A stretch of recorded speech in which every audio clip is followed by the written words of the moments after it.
Alors, on va passer ici à la correction des exercices de la page 14 d'abord, du chapitre 2 sur les équilibres chimiques.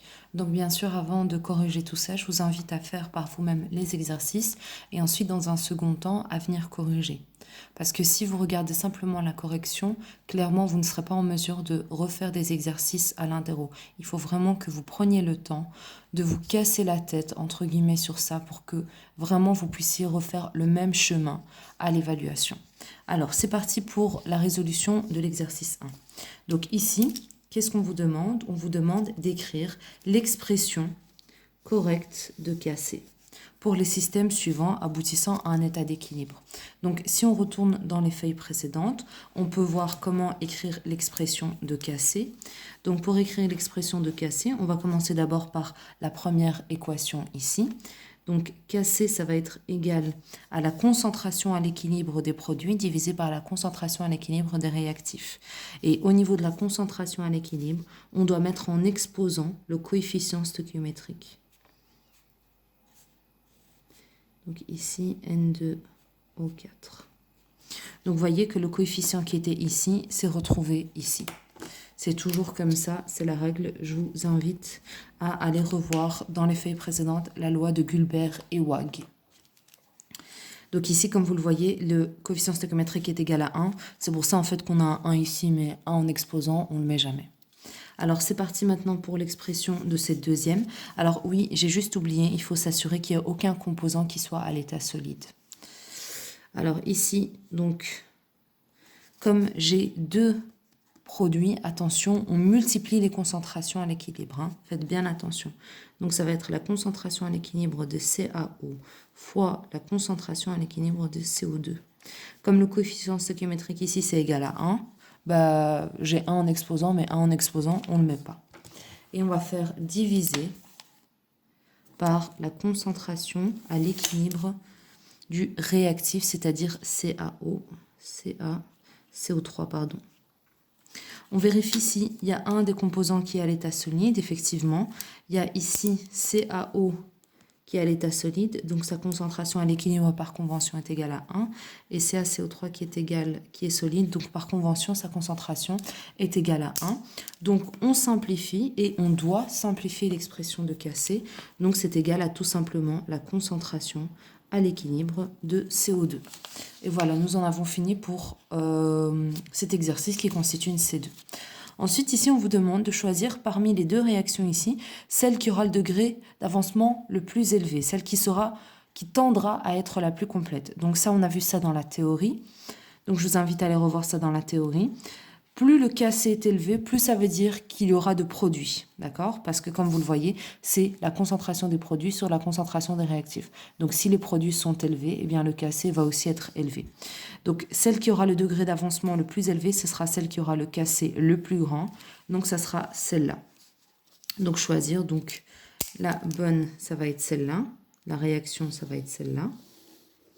Et on peut justifier car elle a le Kc le plus grand.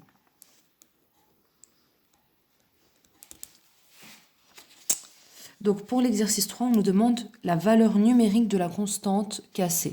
Donc c'est plus seulement l'expression, comme on vous l'a demandé ici dans l'exercice 1, mais vraiment ça va être un calcul. Donc pour calculer la valeur numérique, donc on va déjà, comme ça on va se rappeler ce qu'on doit faire. Eh bien, tout d'abord, moi, je vous invite à écrire l'expression, la formule, et ensuite à remplacer les concentrations à l'équilibre par les vraies valeurs. Donc, c'est parti. Si on veut écrire le Kc pour cette équation-ci, bah, ça va être la concentration à l'équilibre de FeSCN2+, divisé par la concentration à l'équilibre du thiocyanate fois la concentration à l'équilibre de Fe3+. Et maintenant, il suffit tout simplement de remplacer par les données qu'on a ici. Donc, le thiocyanate de fer, sa concentration à l'équilibre, c'est 0,16. La concentration à l'équilibre du thiocyanate, c'est 0,02 fois la concentration à l'équilibre de l'ion fer, c'est 0,01. Ce qui nous donne ici une valeur, je vais rapidement calculer, 0,02 fois 0,01, ce qui nous donne une valeur de 800. Donc ça, c'est la constante d'équilibre, la valeur numérique pour le A.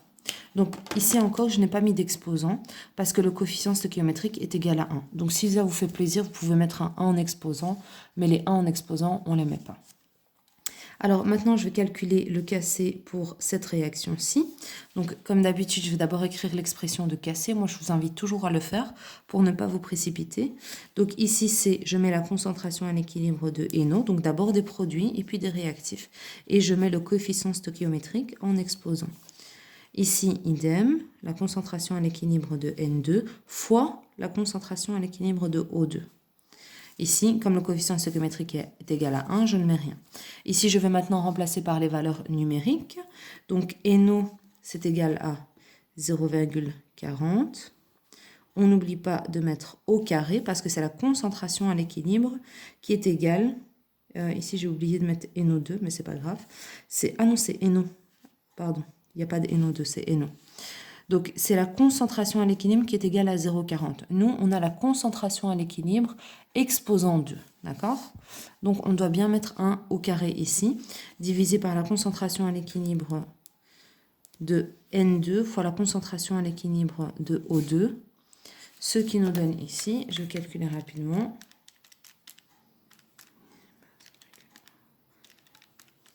Ce qui nous donne une valeur de 8.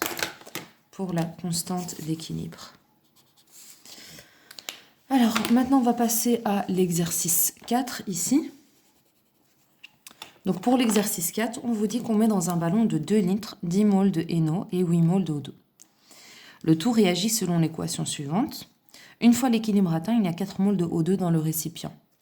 Quelle est la concentration à l'équilibre des autres substances? Quelle est la constante d'équilibre de ce système?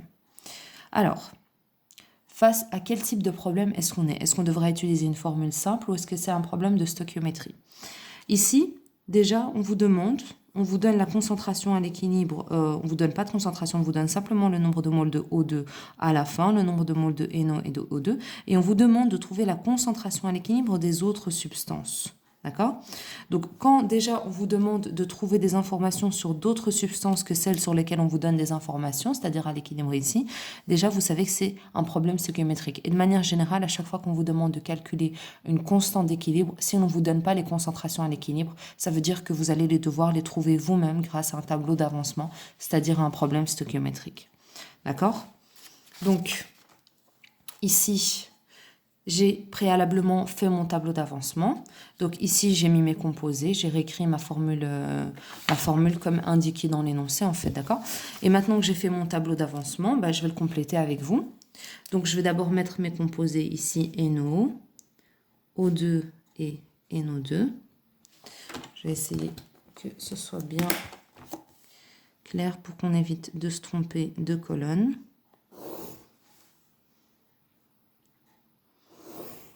Voilà.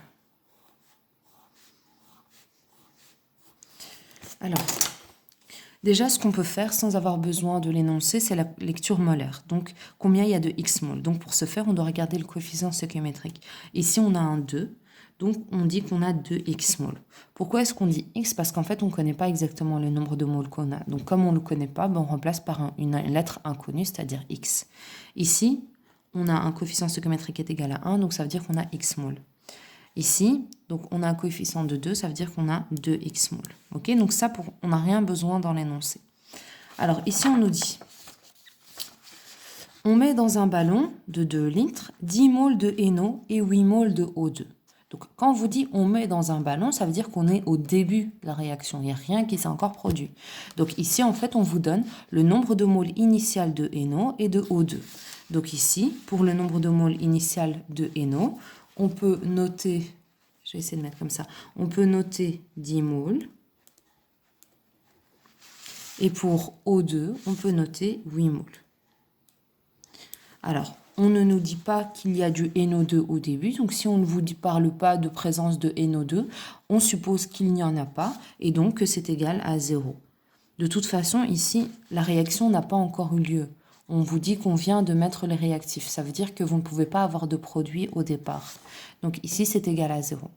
Ensuite, ici, pour ce qui est du nombre de moles qui a réagi, sans mettre les valeurs, on peut mettre une valeur théorique, c'est-à-dire en termes de X moles.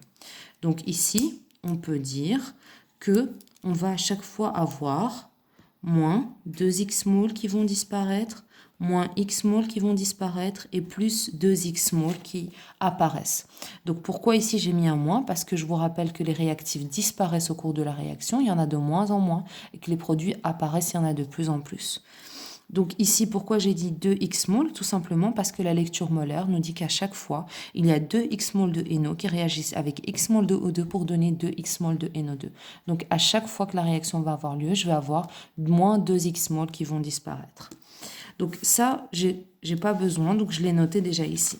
Je vais essayer de continuer à lire mon énoncé pour compléter mon tableau. Donc ici, donc ça c'est mon équation, on vous dit, une fois l'équilibre atteint, il y a 4 moles de O2 dans le récipient. Donc, dès lors, on sait qu'à l'équilibre, on va avoir ici 4 moles de O2. D'accord? Ça, c'est tout ce qu'on sait. C'est tout. Après, on nous demande quelle est la concentration à l'équilibre, quelle est la constante, cassée, etc. Mais on ne nous donne pas d'autres informations. Ça veut dire que, théoriquement, avec ce qu'on a, on devrait pouvoir s'en sortir.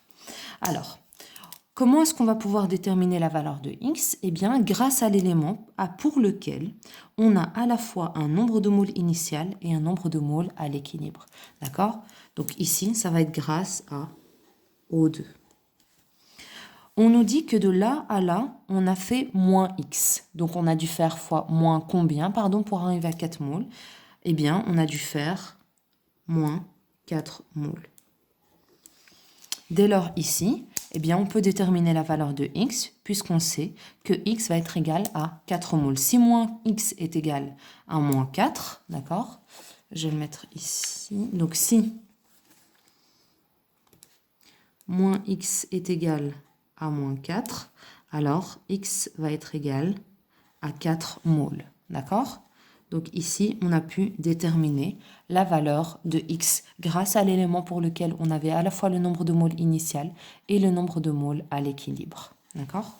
Ou bien on peut directement vous donner le nombre de moles qui a disparu, pourquoi pas, mais en général, on vous donne le nombre de moles initial, le nombre de moles à l'équilibre, et vous devez trouver ici la valeur de X.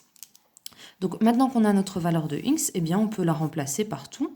Donc ici, je peux mettre moins 2 fois 4, et ici je mets plus 2 fois 4.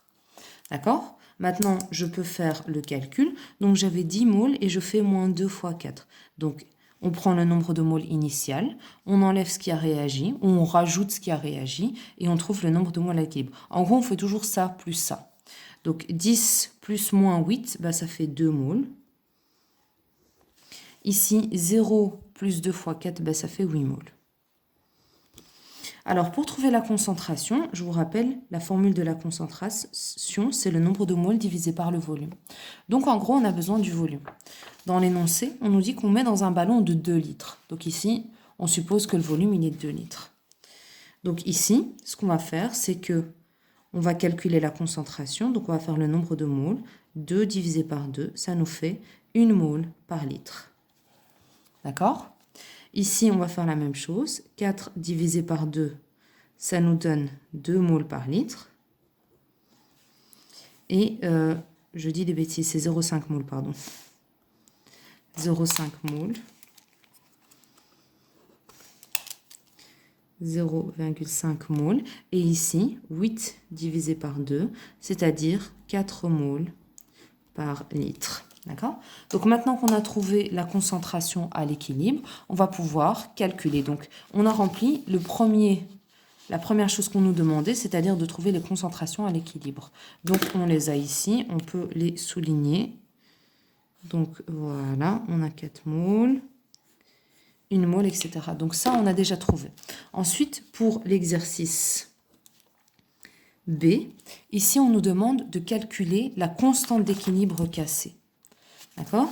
Pour calculer le cassé, on a besoin d'avoir l'équation de la réaction, pardon, et on a également besoin d'avoir les valeurs des concentrations à l'équilibre. Donc le cassé ici, on regarde la formule. Donc ça va être la concentration à l'équilibre de NO2 au carré, divisé par la concentration à l'équilibre de NO au carré fois la concentration à l'équilibre de O2. On vérifie bien qu'il n'y ait pas de solide, il n'y en a pas.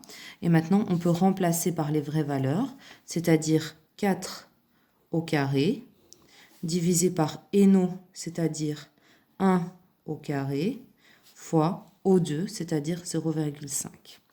Ce qui va nous donner ici 16 divisé par 0,5, c'est-à-dire 32. Et bien sûr, le cassé n'a jamais d'unité, d'accord?